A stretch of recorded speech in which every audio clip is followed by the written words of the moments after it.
আসসালামু আলাইকুম, কেমন আছেন সবাই? আশা করি আল্লাহর রহমতে সবাই ভালো আছেন। আলহামদুলিল্লাহ আমরাও ভালো আছি। এখন হচ্ছে 8টা 5 বাজে, রাত 8টা 5। তো দেখেন আমি রান্নাঘরে রান্না করছি, রান্না করতে আসলাম আর কি। তো রান্না করব আজকে যে আমার ছোট ছোট যে কয়টা মুরগি ছিল, মানে ওদের বয়স হয়ে গেছে 1-1.5 মাস, কিন্তু 1.5 মাসে হ্যাঁ বাবা খুব সুন্দর হয়েছে। 1.5 মাস বয়স হয়েছে, কিন্তু ওরা ওজনে হয়েছে মাত্র। তোমার গরম লাগছে? আচ্ছা দিয়েছি, বসো।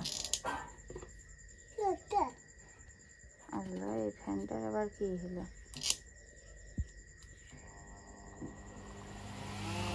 দাঁড়াও গো। হ্যাঁ, বসে বসে রং করো। আনাসের একটু খাতা দিয়েছি, রং পেন্সিল দিয়েছি, ও বসে বসে থাল সরাও, পাশা নিচেতে থাল সরাও। থালের পরে বসতি হয় না আব্বু?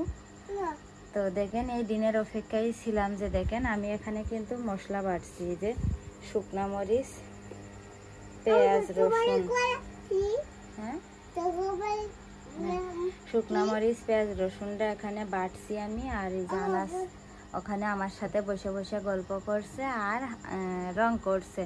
আর রাফির হয়তো বা আপনারা খুঁজে পাচ্ছেন না। রাফি ওর মানে রাফির ছুটি হয়েছে হওয়ার মানে 5 মিনিট আগে রাফির আব্বু আমার ফোন দিয়ে বলছে ওর নানি বাড়ি চলে যেতে কও। আমি হচ্ছে অনেক দূরে চলে আসছি, একটা ভাড়া পাইছি। তো কি বাবা, থাক থাক কারেন্টের তার উড়ি বাবা। তুমি বসে বসে লেখো, আম্মু ভিডিও করছে, বসে বসে লেখো তুমি, নাহলে আম্মু অনেক রাগ করবে না। তো যাই হোক, পরে রাফির ফোন, আমি আবার রাফির মাদ্রাসার আমার এক ভাবির নাম্বার ছিল আমার ফোনে, সেই ভাবির ফোন দিয়ে বললাম যে ভাবি আমার ছেলের একটু বলেন যে বসে না থেকে ওর নানি বাড়ি চলে যাতি। পরে সেই ভাবির কাছে ফোন দিলাম, দিলি ভাবি আবার রাফির কাছে ফোন নিয়ে যেয়ে ফোন ধরিয়ে দিল, রাফির সাথে কথা বলে ওর নানি বাড়ি চলে যাতি বলেছি। পরে দুপুরবেলার থেকে বৃষ্টি আর ঝড় আবার শুরু হয়েছে। সেই ঝড় বৃষ্টির ভিতরে রাফির আব্বু বাড়ি চলে গেছে। মার মানে মাদের বাড়ি আর যায়নি, রাফি নিয়ে আসছি। তো রাফি ওখানেই রয়েছে, এখন কাঁদছে। আমি ফোন দিয়েছি, কাঁদছে। বলছি কালকে সকাল 8:30টায় মাদ্রাসায় চলে যেয়ে দুপুরের সময় তোমার আব্বু যে নিয়ে আসবে না, হাউমাউ করে কাঁদছে। ওখানে তো রাত্রি রাফির আব্বু তো জীবনেও যাবে না তো এসব জিনিসে হাত দিতে হয় না বাবা। তুমি না কি সুন্দর লেখা লেখছি। আসলে জানেন আনাস না মোটামুটি যখন ভিডিও না করি তখন ভালোই কথা শোনে, আর যখন আমি ভিডিও করি তখন একটু আমার আব্বু কথা শুনতে চাই না। না না, যাও বসে বসে ঘরে রং করো, তো রং করে নিয়ে আসো, তো আন্টিরা দেখবে তোমার কি রং করেছো, একটু আমার দেখাও তো, তোমার নানুরা আন্টিরা দেখবে সবাই। না কথা কথা কথা। তো আমার রান্নাঘরের এই যে দেখেন এই গুছানো গাছানি কিন্তু বেশি একটা মন মতো হয়নি।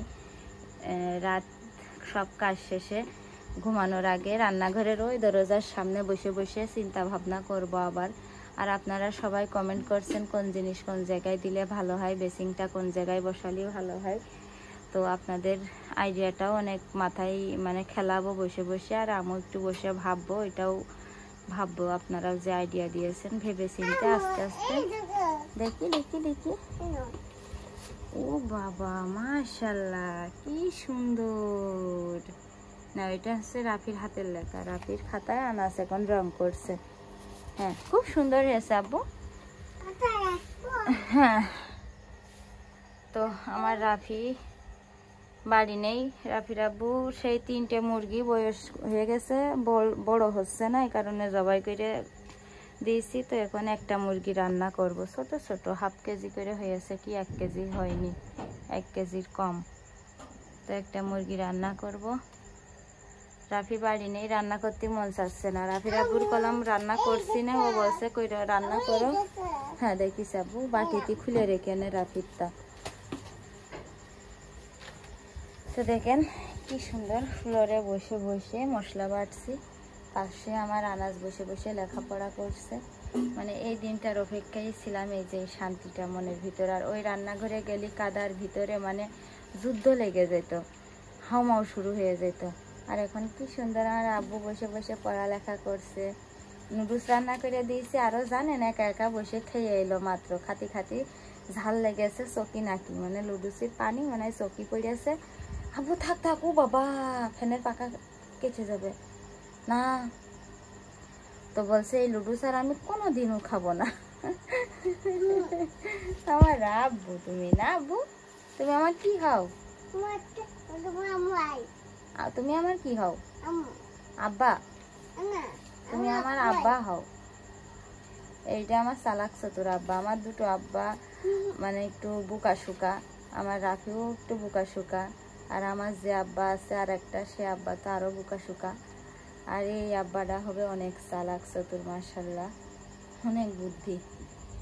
রাফি বলে যে আমি পেটে থাকতে তুমি কিছু খাওনি, এই কারণে আমার বুদ্ধি নেই মাথায়, আর আনাস পেটে থাকতে তুমি অনেক কিছু খেয়েছো, এই জন্য আনাসের মাথায় বুদ্ধি বেশি, এই কথা বলে রাফি। তো ঠিক আছে, রাত হয়ে যাচ্ছে দেখেন। রাফির আব্বু গেছে যে বৃষ্টি হয়েছে, তো পানিতে আমাদের গত বছর দুখন জাল কিনিলাম, সেই জাল নিয়ে যদি দুই একটা পুঁটি মাছ পাই, পাবেন কিনা জানি না। পাইলে আচ্ছা, তোমার আব্বু জাল নিয়ে গেছে পুঁটি মাছ মারতে। ও বাউরে, তুমি যাবা? আচ্ছা, যে এনে পড়ালেখা শেষ করে নাও। কি সুন্দর করে কলম পেন্সিল ধরে দেখেন, একদম বড় মানুষের মতো, মাশাআল্লাহ, খুব সুন্দর করে, খুব ব্রেন হবে আনাসের। এখন থেকেই পড়ার অনেকই মানে দুষ্টু ছেলেপেলের কিন্তু ব্রেন বেশি ভালো হয় মনে হয়। পচা কথা কতি নেই, আনা শুধু পচা কথা শিখেছে। তোমার আন্টিরা নানুরা কি কবে না তোমার যে আনাস পচা কথা কয়। ও কিন্তু একটা না না না আবু বল না, ও কিন্তু একটা খারাপ বকা দিয়েছে। তো ঠিক আছে, আমি মশলা বেটে গোশ রান্না করবো এখন।